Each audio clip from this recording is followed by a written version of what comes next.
Assalamu alaikum, welcome to a new video and this video is very exciting.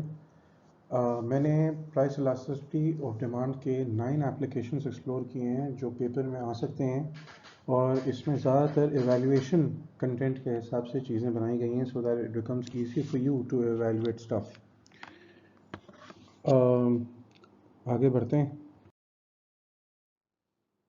इस video में कुछ symbols use होंगे जो arrow if it is increasing, if it is pointing upwards it means that there is an increase, if the arrow is pointing downwards इसका मतलब है कोई चीज़ decrease हो रही है, और अगर एरो हॉरिजॉन्टल है तो it means it leads to, यानी कि इससे आगे ये होता है।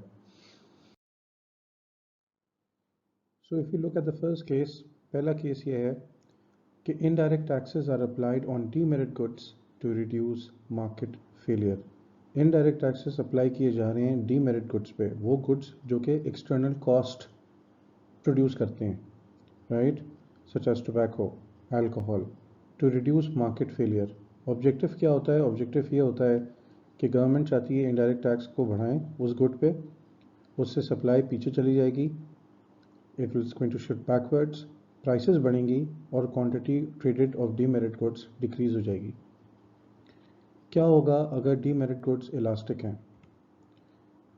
Will be effective if demerit goods are elastic to price. हुकूमत अपने मकसद में कामयाब हो जाएगी डीमेरिट गुड रिड्यूस करने के लिए अगर वो इलास्टिक होंगे।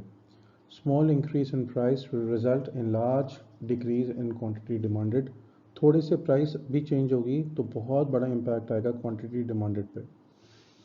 However, if the demerit goods are inelastic, then this policy will be ineffective.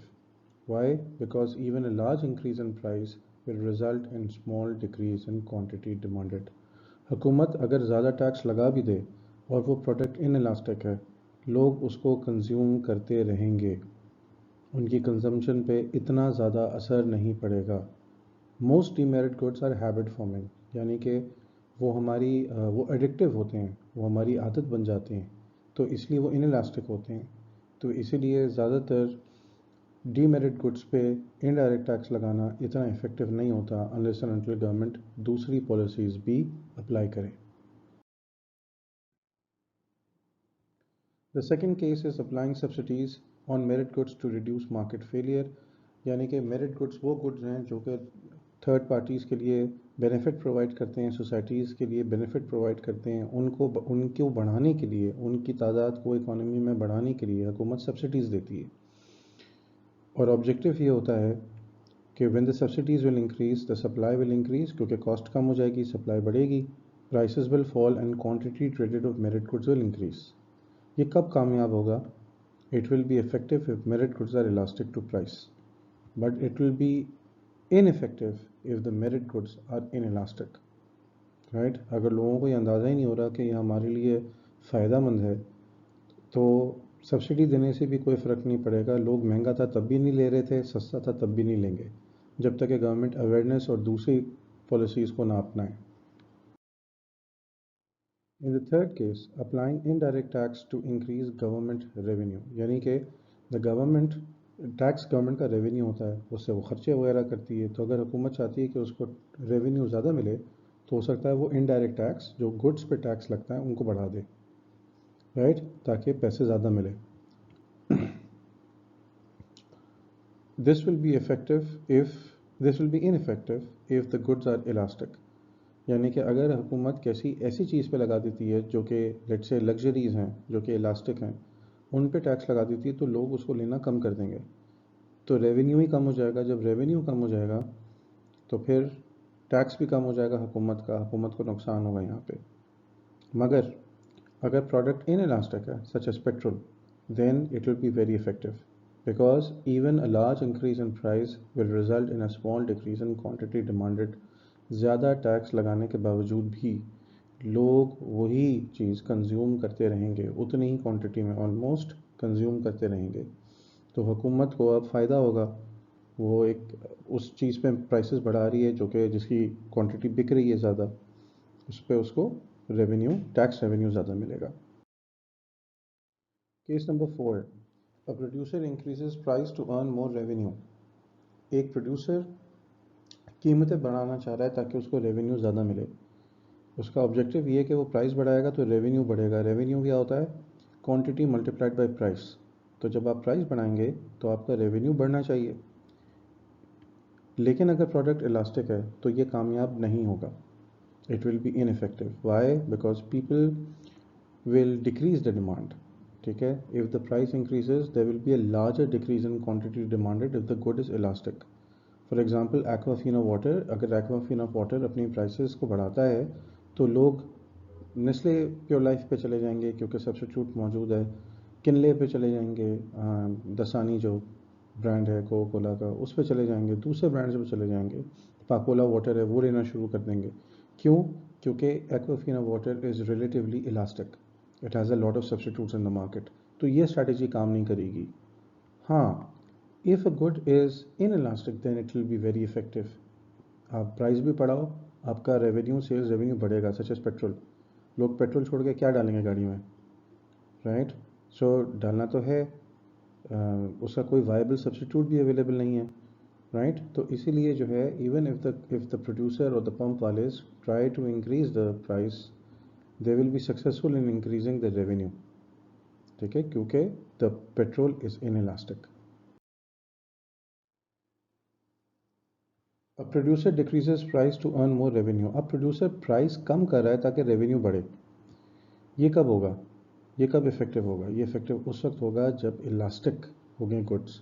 क्योंकि जैसे ही आप थोड़ा सा भी प्राइस कम करोगे, लोग ज़्यादा से ज़्यादा उसको इस्तेमाल करना शुरू कर देंगे। जैसे एक्वाफिना वाटर, आप एक्वाफिना वाटर अपनी बॉटल्स को थोड़ा भी सस्ता करेगा तो बाकी कंपटीशन के जो लोग हैं वो आपका प्रोडक्ट इस्तेमाल, एक्वाफिना इस्तेमाल करना शुरू कर देंगे, क्योंकि बाकी प्रोडक्ट्स में इतना फ़र्क नहीं है, दे आर इलास्टिक। ठीक है? तो दसानी वाले बोलेंगे यार लो, इसमें हीरे लगे हैं, हम एक्वाफिना वाटर लेना शुरू कर देते हैं, महंगा क्यों दें? Nestle pure life also will also see some dent. However, if the good is in elastic, तो अगर आप प्राइस बढ़ा भी दो तो आपको कोई फ़र्क नहीं पड़ेगा, आपको नुकसान होगा। आपको फ़र्क अगर आप प्राइस कम करोगे यहाँ पे तो आपको नुकसान होगा, बिकॉज लोग तो ज़्यादा लेंगे नहीं। Even if you reducing prices, people are not going to buy more. Right? So even a large increase in price will result in a small increase in quantity demanded. It is not going to have a lot of impact. So yeah. Case 6. Producer will bear more burden of an indirect tax. अगर हुकूमत indirect tax लगाती है किसी good पे तो उसका ज़्यादा burden कौन बर्दाश्त करेगा? प्रोड्यूसर बर्दाश्त करेगा। ये कब होगा? Let's say this is the indirect tax, तो producer is bearing a lot more burden of the indirect tax than the consumer. When will this happen? This will happen if the product is elastic. This will be true if the product is elastic. If the product is elastic, the producer will bear a large burden of tax to keep prices lower. वो ये सोचेगा कि यार ये good तो elastic है, इसके ऊपर मैं प्राइस बढ़ा दूंगा तो फ़ौरन कंज्यूमर किसी और कॉम्पिटिटर के पास चला जाएगा। हुकूमत ने मुझ पर टैक्स लगा दिया, कीमतें बढ़ानी है, तो बोलेगा यार एक काम करता हूँ, मैं ख़ुद अपनी जेब से थोड़ा बहुत बर्डन बर्दाश्त कर लेता हूँ ताकि ज़्यादा कंज्यूमर को बर्दाश्त ना करना पड़े और मेरा प्रोडक्ट बिकता रहे। However, if the product is inelastic, then the producer is going to pass a larger burden of the tax onto the consumer. Producer बोलेगा कंज्यूमर ने तो लेना ही लेना है, तो मैं ये जो टैक्स मुझ पे लगाया गया है ये मैं कंज्यूमर पे डाल देता हूँ ज़्यादा, such as petrol.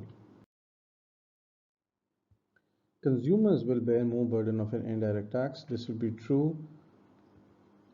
This will be false if the good is elastic, because producer will bear a large burden of the tax. ये मैंने भी आपको example explain की है. However, if the product is inelastic, तो याद रखिएगा अगर हुकूमत उसमें indirect tax लगाता है, the larger burden is going to be borne by the consumers.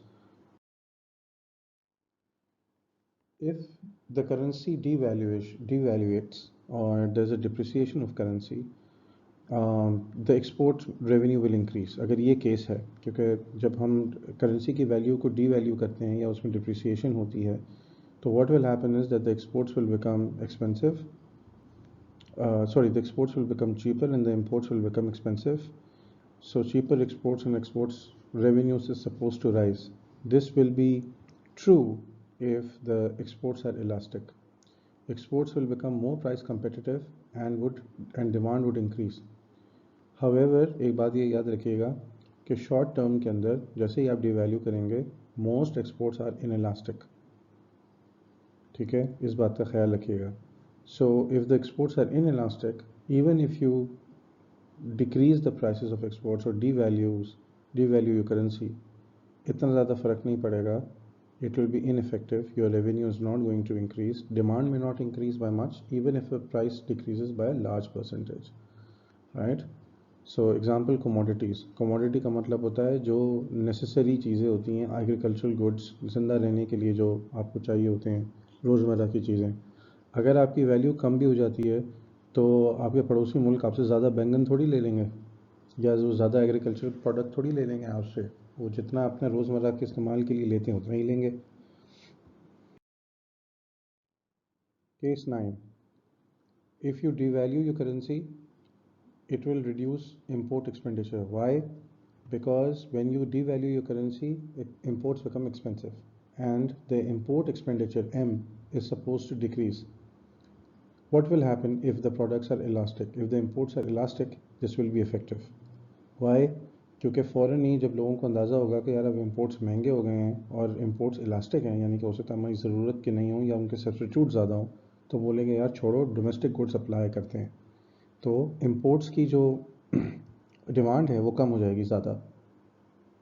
Right. However if it is inelastic, right, will be ineffective if exports are elastic. Demand may not increase by much, even if price decreases by a large percentage. जो demand जो है वो decrease नहीं होगी, demand में not decrease, even if the price increases by a large percentage. अगर prices बढ़ भी गई तब भी जो है वो इंपोर्ट के ऊपर इतना असर नहीं पड़ेगा, क्योंकि उनकी डिमांड इन इलास्टिक है. सच एज रॉ मटेरियल के बगैर आप अपनी फैक्ट्रीज नहीं चला सकते, आप अपने चीज़ें प्रोड्यूस नहीं कर सकते. पाकिस्तान का सबसे बड़ा प्रॉब्लम ये है कि यहाँ पे रॉ मटेरियल किसी चीज़ का बनता नहीं है. अगर आपको मेडिसिन भी बनानी होती है उसका एक्टिव इंग्रेडिएंट बाहर से आता है. So which means that if your currency devalues, आपका नुकसान है. जैसे इस वक्त हो रहा है, जितनी करेंसी डी वैल्यू होती जाएगी आपका इंपोर्ट एक्सपेंडिचर बढ़ता चला जाएगा. ना आप ना बढ़ाएं मंगाएं, मगर जो आप मंगा रहे हैं वही आपको महंगा पड़ेगा. तो जो उस पर आप खर्चा कर रहे हैं वो बढ़ता चला जाएगा. Right. So if your currency devalues and your imports are in elastic, आपका नुकसान है, ये याद रखिएगा. I hope this entire package was helpful for you, and wishing you all the best. Hope this helps, guys.